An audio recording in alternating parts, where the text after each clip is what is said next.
Voilà, c'est une grâce de pouvoir être ensemble, hein. Alléluia. C'est toujours une joie de pouvoir être dans la communion fraternelle et surtout de savoir que le Seigneur est au milieu de nous et qu'il nous bénit. Est-ce que vous croyez qu'il a répondu à votre cri ce soir, aux prières qui lui ont été adressées? Est-ce que vous croyez qu'il a accepté votre reconnaissance? Parce que plusieurs, nous avons loué le Seigneur, nous avons été reconnaissants pour ce qu'il a fait jusqu'à ce jour. Et cela est formidable, hein, parce que ça nous permet de grandir. Ça nous permet de nous fortifier. Alors ce soir, je vais essayer, pour pas que les feuilles volent, donc j'ai pris un classeur. Voilà. Je voudrais partager avec vous quelques points que l'on retrouve bien sûr dans la parole de Dieu et parler des effets d'une vie transformée. Alléluia. Ça ne vous réjouit pas? Ah bon, vous m'avez fait peur. Une vie transformée.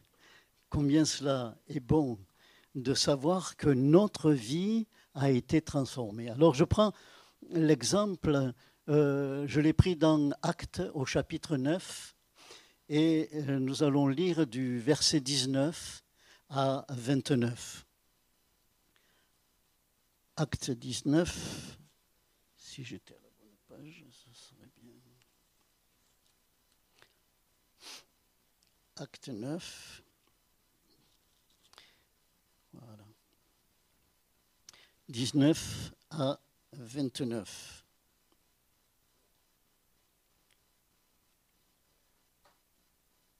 Il est dit ceci, et il est parlé bien sûr de Saul de Tarse. Et après qu'il eut pris de la nourriture, les forces lui revinrent. Saul resta quelques jours avec les disciples qui étaient à Damas, et aussitôt, il prêcha dans les synagogues que Jésus est le Fils de Dieu. Tous ceux qui l'entendaient étaient dans l'étonnement et disaient, n'est-ce pas celui qui persécutait à Jérusalem ceux qui invoquaient ce nom? Et n'est-il pas venu ici pour les amener liés devant les principaux sacrificateurs? Cependant, Saul se fortifiait de plus en plus et il confondait les Juifs qui habitaient à Damas, démontrant que Jésus est le Christ. Au bout d'un certain temps, les Juifs se concertèrent pour le tuer et leur complot parvint à la connaissance de Saul. On gardait les portes jour et nuit afin de lui ôter la vie. Mais pendant une nuit, les disciples le prirent et le descendirent par la muraille dans une corbeille. Lorsqu'il se rendit à Jérusalem, Saul tâcha de se joindre aux disciples, mais tous le craignaient, ne croyant pas qu'il soit un disciple. Alors Barnabas, l'ayant pris avec lui, le conduisit vers les apôtres et leur raconta comment, sur le chemin, Saul avait vu le Seigneur qui lui avait parlé et comment à Damas il avait prêché franchement au nom de Jésus. Il allait et venait avec eux dans Jérusalem et s'exprimait en toute assurance au nom du Seigneur. Il parlait aussi et discutait avec les hellénistes, mais ceux-ci cherchaient à lui ôter la vie. Amen. Les effets d'une vie transformée. Et Saul, qui est appelé Saul de Tarse, bien que étant érudit des Écritures, était un persécuteur de l'Église, comme nous le raconte ce texte que nous avons lu. Il avait assisté et approuvé même la lapidation d'Étienne. Le passage que nous venons de lire nous relate la transformation de Saul de Tarse, qui par la suite va s'appeler Paul. Et c'est là le miracle de Dieu, la transformation. Est-ce que vous avez connu ce miracle? Parce que dans certains points que nous allons voir, il faut se rappeler du miracle de Dieu. Et donc, Paul, Saul de Tarse, comme il sera plus tard appelé Paul, et ça on le trouve dans Actes au chapitre 13, verset 9, lors de son premier voyage missionnaire. Donc, pour une question pratique, on va dire simplement Paul. Hein, comme ça, il n'y a pas de souci pour le reconnaître. Donc, il nous est dit qu'il reconnaît Jésus comme celui qui est venu pour le salut des hommes, puisque c'est ce qu'il annonce. Il est transformé et annonce et parle de Jésus. Et Paul progresse dans la foi au contact des disciples. Est-ce que vous progressez dans la foi en étant en contact les uns avec les autres qui faisons partie du corps de Christ? Alléluia. Nous sommes le corps de Christ comme nous l'avons déjà entendu mardi dernier par la prédication d'Étienne. Mais cela fait du bien de pouvoir être dans la communion fraternelle.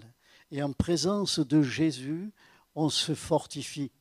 Alléluia. Parce que ça, c'est le point, c'est un des points principaux, de pouvoir se fortifier dans la présence de Jésus, mais aussi en communion les uns avec les autres devant le Seigneur. Et nous allons alors grandir par ce moyen, par la foi. Notre foi va être consolidée et va nous faire progresser, comme il est dit de Paul. Il était avec eux et il progressait. Est-ce que nous progressons dans ce domaine? Ou alors sommes-nous restés simplement à notre conversion? Parce que c'est des choses que l'on doit se repasser. Où j'en suis dans ma vie? Où est-ce que je progresse dans la vie de cette transformation que le Seigneur Jésus a accomplie en moi? Est-ce que je pense qu'à moi ou je pense également aux autres, à ceux qui m'entourent, ceux qui connaissent le Seigneur, mais surtout ceux qui ne connaissent pas le Seigneur? Et nous voyons alors, dans ce que nous avons lu, que Paul, aussitôt sa transformation opérée, sa transformation produite, il sert Jésus. Ça vous rappelle rien? Est-ce que nous servons Jésus parce que Dieu nous a transformés au travers de Jésus? C'est une question que l'on doit se poser, mais se la poser constamment. Est-ce que je sers véritablement Dieu parce qu'il m'a transformé, il m'a élu, et maintenant je me mets à le servir? Dans Marc 1,17, et je lui obéis bien sûr, dans Marc 1,17, au verset 18, nous avons un exemple d'obéissance à la parole de Jésus. Suivez-moi et je vous ferai pécheurs d'hommes. C'est Jésus qui parle. Aussitôt, ils laissèrent leur filet et le suivirent. Vous connaissez le passage où ces disciples ont laissé le filet et ont suivi Jésus. Donc, cela est un résultat de cette transformation. Et nous allons voir dans quelques instants quels peuvent être les effets d'une transformation par Dieu, avec l'exemple de Paul. Nous avons lu dans Luc 19, 6, nous avons dans Luc 19, 6, nous ne l'avons pas lu, mais nous connaissons ce passage où il nous est parlé de Zachée qui rencontre Jésus. Qu'est-ce qu'a fait Zachée? Il nous est dit qu'il est descendu de l'arbre, qu'il a mis sa vie en règle et qu'il a agi. Alléluia. Ça nous montre encore là une obéissance, mais la transformation que Jésus a opérée en lui Et cela, souvent, hein, nous disons que nous avons été transformés. Nous racontons que nous avons été transformés. Et nous prenons souvent ce verset 17 de 2 Corinthiens 5, où nous avons été une nouvelle création lorsque nous avons rencontré Jésus. Et Paul, dans sa transformation, alors qu'il persécutait les chrétiens, les emprisonnant, il devient alors un prédicateur de Jésus. Alléluia, sommes-nous de ceux qui annonçons l'Évangile, annonçons Jésus. Je suis persuadé que c'est votre cas. Je n'accuse personne. Je ne veux pas vous faire des reproches. Je suis le premier concerné. Et c'est bon de savoir que nous avons des exemples dans la parole de Dieu qui nous encouragent à être et à agir de cette manière. Et Paul connaissait l'Ancien Testament. Il a été instruit par Gamaliel, un pharisien influent, membre de la loi juive. Et nous trouvons cela dans Actes 22 et le verset 3. Il prouve aux Juifs que Jésus est le Messie. Cela nous a été rapporté dans le verset 22 que nous avons lu. Il utilisait des raisonnements puissants et convaincants à cause de sa connaissance pour montrer que Jésus était l'accomplissement des prophéties messianiques, ce qui rendait les Juifs contradicteurs, incapables de répondre efficacement à ce que Paul annonçait. Et donc, Paul reliait les prophéties de l'Ancien Testament à la vie, la mort et la résurrection de Jésus. Jésus crucifié pour nos péchés. C'est ce qu'il annonçait. Et nous avons cet exemple et cette prophétie qui est dans l'Ancien Testament. Vous vous rappelez Isaïe 53, où il nous est parlé de la crucifixion de Jésus. Donc Paul proclame la venue effective du Messie. Il annonce avec force que Jésus est le Messie, le Fils de Dieu. Et il annonce publiquement Jésus. Et je crois que c'est un exemple que nous avons dans la parole au travers de la vie de Paul, un exemple parfait pour accomplir ce que Dieu nous demande de faire, de pouvoir annoncer Jésus, annoncer cette transformation qu'il a faite. Parce que nous savons que Paul, avant d'annoncer Jésus, il persécutait les chrétiens. Et maintenant, il a changé, il a été transformé. Et il ne les persécute plus. Au contraire, il les aime.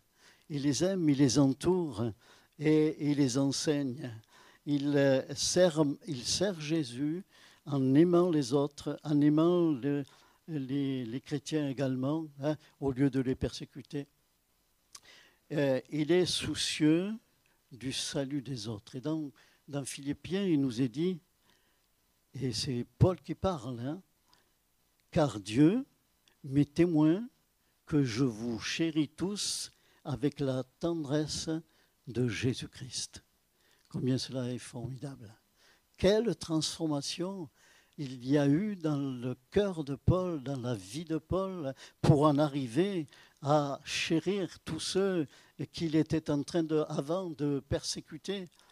Et cela est formidable parce qu'il nous donne un exemple.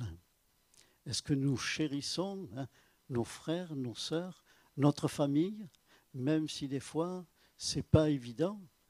Il y a la transformation dans notre cœur. Alléluia. Nous sommes transformés et cela doit se voir. Et Paul ne faisait pas de différence. Il prend soin de tout le monde. Et au chapitre 17 des Actes, il s'entretient avec les philosophes d'Athènes. Il parle avec intelligence et avec amour. Quel exemple, avec amour. n'avons pas reçu l'amour de Christ dans nos vies? Alors je crois que c'est avec joie et avec reconnaissance et avec action que nous pouvons vraiment montrer que nous avons été transformés. Et c'est le Seigneur qui a fait cela dans nos vies. Et nous devons également, comme Paul, agir de cette manière. Il y avait, avant notre transformation, il y avait quelque chose qui n'allait pas. Nous étions des pécheurs. Maintenant, nous sommes sauvés, nous sommes transformés. Nous sommes des gens qui aiment Dieu. Quelle grâce Dieu nous a fait dans cette transformation. Et il nous est dit que Paul, animé du Saint-Esprit, il pouvait agir de la sorte. Donc si nous sommes également animés du Saint-Esprit, nous pouvons avoir aussi de l'assurance pour proclamer Jésus et pour annoncer et être des témoins de la transformation que Jésus-Christ a faite dans nos vies. Et donc là, nous voyons que Paul est devenu un témoin de Jésus. Il est un témoin qui a agi. Et le témoin, c'est qui est-ce? Sinon, celui qui rend compte de la vérité vécue ou vue. Pour exemple, on peut prendre cet exemple lorsque nous sommes témoins d'un accident, d'un accrochage. Nous avons vu et nous y sommes présents.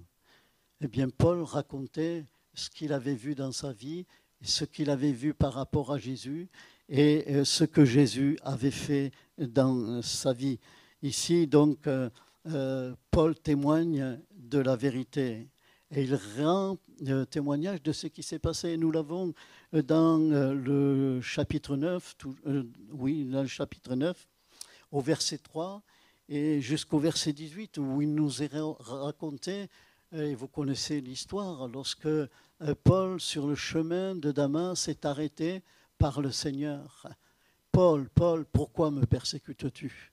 Et c'est qu'à partir de ce moment-là que Jésus l'a arrêté, qu'il a rencontré, qu'il a vu Jésus. Et c'est ce témoignage qu'il porte autour de lui. Et que Jésus, d'ailleurs, se sert de lui pour que son nom soit glorifié. Donc rappelons-nous aussi ce qui nous est dit dans Acte 1 et le verset 8. Je vais vous le lire dans la version parole vivante. Nous connaissons ce verset. Le Saint-Esprit descendra sur vous et vous vêtira de force pour vous rendre capable d'être mes témoins à Jérusalem, à travers la Judée et la Samarie et jusqu'au bout du monde. Est-ce que le Saint-Esprit est en vous? C'est la question qu'on doit se poser. Avons-nous l'Esprit de Dieu en nous? Et si nous avons l'Esprit de Dieu en nous, alors nous serons capables d'être de véritables chrétiens, d'être des véritables témoins, comme Paul nous le montre ici. Lorsque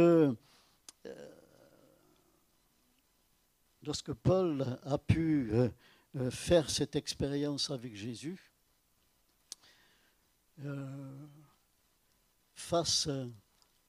il va être rempli de l'Esprit et annoncer avec force et puissance Jésus.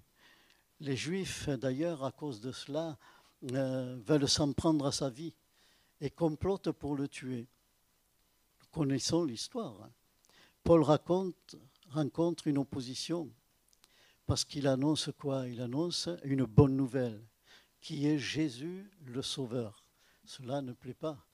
Ça ne plaît pas aux Juifs qui sont contre, qui ont arrêté Jésus.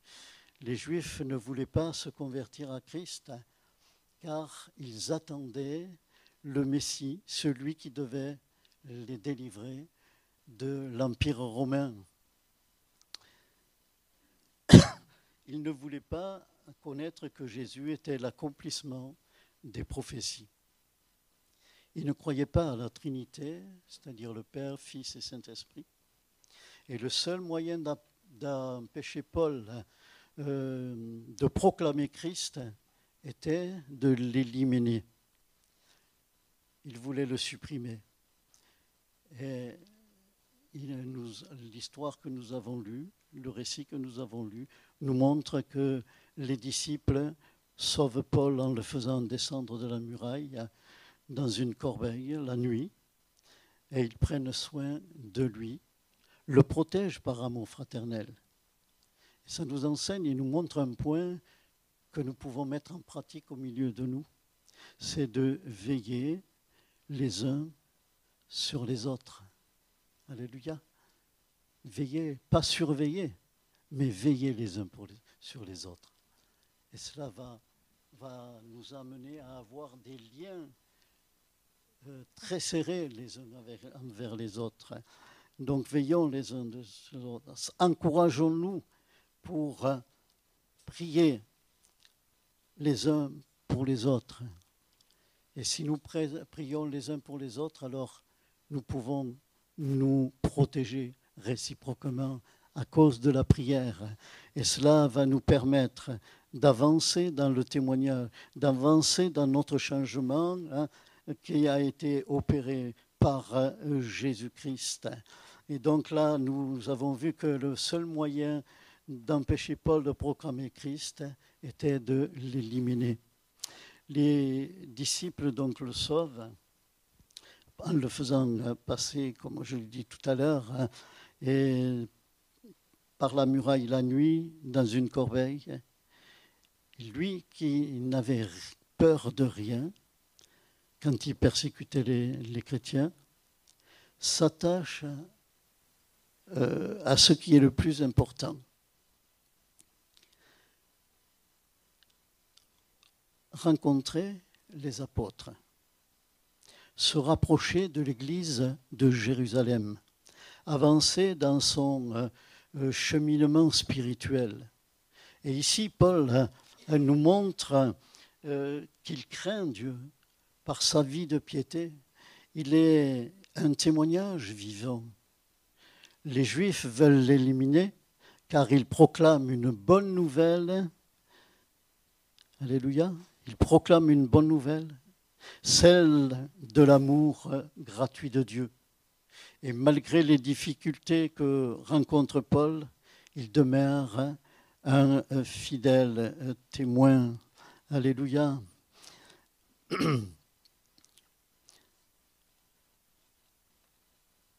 Et nous savons que suivre Christ implique des risques, mais Dieu pourvoit. Alléluia. Dieu pourvoit et il est là avec nous. Et il nous aide à pouvoir continuer cette transformation qu'il a opérée en nous. Et nous sommes donc des témoins de Jésus-Christ parce que, comme je le disais tout à l'heure, nous avons vu, entendu, expérimenté la vérité de Dieu à notre conversion. Nous devons donc simplement continuer à être ou à devenir, comme Paul, des témoins, parce que nous connaissons Jésus. C'est encore une question. Est-ce que nous connaissons Jésus? Est-ce que nous le connaissons véritablement? Et pour la plupart d'entre nous, Jésus a accompli des miracles dans notre vie. Est-ce qu'il a accompli des miracles dans votre vie? Alléluia. Il a accompli un miracle dans ma vie. C'est le premier des miracles qu'il a accompli, c'est la transformation. Il m'a changé, il m'a guéri, il a guéri mon âme, il a guéri mon cœur, parce que mon cœur avait soif de quelque chose que je ne connaissais pas, mais je cherchais, je courais d'un côté et d'autre pour satisfaire ma vie. Mais c'est qu'en Christ, en Jésus, que j'ai pu découvrir cela. Alors nous avons été aussi, et je pense pour la plupart d'entre nous, ou certains d'entre nous, nous avons eu une guérison qui a été accomplie par Christ. Guérison dans notre cœur, comme je viens de le dire, mais également dans notre corps. Nous avons peut-être été guéris de la dépression. Je me souviens, lorsque j'étais un gamin de 9 ans, je pleurais souvent et je ne savais pas pourquoi. C'est qu'en grandissant, après que j'ai appris que ça faisait partie de la dépression. Et en tant qu'adulte, j'ai traversé une période, une situation où je suis retombé dans la dépression. Mes parents étaient désespérés, ils ne savaient pas ce qui se passait. Et je connaissais le Seigneur. Et donc ma mère, qui était chrétienne aussi, a appelé le pasteur, je suppose que les anciens se rappellent de Adrien Bessaguet. Il est venu prier à la maison, parce que ça faisait 3-4 jours, où j'étais dans la déprime, et mes parents étaient déboussolés. Il a prié, et le Seigneur instantanément m'a délivré. Et le lendemain, je pouvais aller travailler. C'est cela, la transformation que Christ peut opérer en nous. La puissance de Dieu, elle s'accomplit. Et sa fidélité, elle est toujours là. Et malgré les oppositions que l'on peut rencontrer, à cause de l'incrédulité de ceux qui nous côtoient, de nos familles, de nos amis, de nos relations de travail, nous devons marcher avec assurance par la foi. Cette foi que Dieu fortifie en nous et nous permet de pouvoir avancer. Nous savons d'ailleurs que sans la foi, il nous est impossible de lui être agréable. Et dans ces moments-là, il est bon de nous confier au Seigneur par la foi, parce qu'il la fortifie et il nous permet de pouvoir avancer. Paul nous donne l'exemple pour demeurer dans la foi en Christ et être ses témoins. Il est important pour être un vrai témoin efficace de connaître Jésus-Christ, comme je le disais tout à l'heure. Et pour le connaître, nous avons besoin ensemble de pouvoir être avec lui, mais aussi personnellement, dans l'intimité, dans les moments de prière, nous tenir devant lui afin qu'il puisse nous parler. Jésus a parlé à Paul. Il a entendu sa voix. Et après, il a vu que Christ était celui qui pouvait transformer sa vie par tout ce qui s'est passé. Donc, prier, c'est cela que nous devons faire. Être en présence de Jésus-Christ, vivre par la puissance du Saint-Esprit, afin que nos cœurs puissent transpirer le fruit de cet esprit. Vous vous rappelez des fruits de l'esprit, du fruit de l'esprit, l'amour, la joie, la paix, la patience, la tempérance, la maîtrise de soi. Toutes ces choses sont dans le fruit de l'esprit. Et cela doit être en nous. Et c'est ce qui va véritablement transpirer et faire voir que nous sommes vraiment un exemple de transformation. Avant, peut-être, il y avait dans notre vie le mensonge. Le mensonge faisait partie de notre vie. Maintenant, nous sommes des hommes, des femmes de vérité. Alléluia. Nous sommes des hommes, des femmes de vérité. Le violent devient un amour parfait envers sa femme. Il y a de la douceur dans notre vie. Lorsque nous vivons et nous côtoyons tous ceux qui nous entourent, bien c'est avec la douceur que Christ a mis dans notre vie, dans notre cœur, que nous pouvons émaner. Et c'est de cette manière-là que nous pourrons montrer qu'il y a eu une transformation dans notre vie. Et on donne, comme Paul, un témoignage. Mais un témoignage pas simplement en parole, mais également en action, de vivre ce que Jésus a fait dans notre vie. Jésus a déclaré dans Matthieu 5, 14, connaissons, j'ai encore relevé dans Parole vivante, c'est ainsi que votre lumière devra briller aux yeux de tous, pour que ceux qui vous côtoient remarquent le bien que vous faites et qu'ils en attribuent la gloire à votre Père céleste. Alléluia. Devra briller aux yeux de tous, pour que ceux qui vous côtoient remarquent le bien que vous faites, qu'ils en attribuent la gloire à votre Père céleste. Si nous avons ce témoignage, eh bien, derrière, Dieu est glorifié, Dieu est élevé à cause de la vie que nous menons, cette vie que Christ a mis en nous, et en vivant avec lui tous les jours de notre vie, nous pouvons être ce témoignage. Donc, que cela puisse être véritablement dans notre vie pour que les autres, ceux qui nous entourent, le voient. Nous devons aussi être des disciples de Christ, comme Paul nous le montre. Ici, il nous montre aussi qu'il est un disciple de Christ. Paul est devenu un disciple de Christ, c'est-à-dire qu'il va consacrer toute sa vie à Jésus-Christ. Consacrer toute sa vie à Jésus-Christ. J'ai des progrès à faire. Je ne sais pas vous, mais moi j'ai des progrès à faire. Consacrer ma vie à Christ, c'est très fort comme action. Mais alléluia, l'Esprit de Dieu nous aide à pouvoir accomplir ces choses. Il nous est dit que de nous-mêmes, nous ne pouvons rien faire.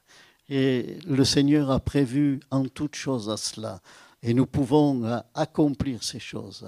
Et Paul nous montre que ce qu'est un disciple de Christ. La parole nous donne une définition du disciple. Nous le trouvons dans Jean, chapitre 8, le verset 31, toujours dans Parole vivante, j'ai relevé ce verset que nous connaissons. Si vous vous attachez à la parole que je vous ai annoncée, et si vous vivez conformément à ce que je vous ai dit, alors vous serez vraiment mes disciples. Alléluia. On a la parole. Alors donc, on peut vivre ce que Jésus nous demande. Et Paul, par sa piété et sa crainte de Dieu, était un vrai disciple. Donc, nous avons cet exemple et il est formidable. Nous devons nous l'approprier. Acte 9, 26, 27, il nous est raconté que les disciples ont eu peur de Paul. Ils avaient de la crainte parce qu'ils savaient qui il était. Ils savaient qu'avant, il persécutait les chrétiens, mais ils n'étaient pas sûrs qu'il ait changé. Ils avaient des craintes à cause de cela. Mais il y a une chose formidable, c'est qu'au milieu des disciples, il y a un homme qui a pu présenter Paul. C'est Barnabas, ce qui signifie fils d'exhortation. Nous trouvons ça dans Acte 4 et au chapitre 4 et verset 36.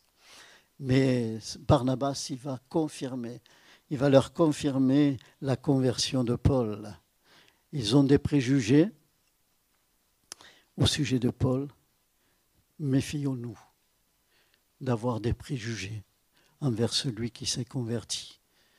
Parce qu'il y a peut-être des choses que l'on ne perçoit pas, mais il est plus important de voir ce qui s'est passé plutôt que d'avoir des préjugés. De voir la nouvelle naissance qui a été accomplie dans la vie de celui où nous avons des préjugés. Et donc avoir une preuve d'une conversion. Remarquons que Paul aussi, il est dans la présence des disciples, il est simple, il les suit, il ne s'impose pas, il se laisse conduire et conseiller par les disciples qui sont avec lui. Alléluia. Quel exemple nous avons dans la vie de Paul, dans cette transformation que Paul a eue. Il a été le prédicateur après la transformation. Il est un témoin après la transformation. Et il est un disciple. Ces 3 points nous concernent. Et c'est les vacances, donc il est bon de pouvoir faire un point, de pouvoir, dans la communion fraternelle, sans s'accuser les uns les autres, mais cela nous fortifie de savoir que nous sommes des témoins de Jésus-Christ, que nous sommes ceux qui ont été transformés, changés. Nous ne sommes plus les mêmes.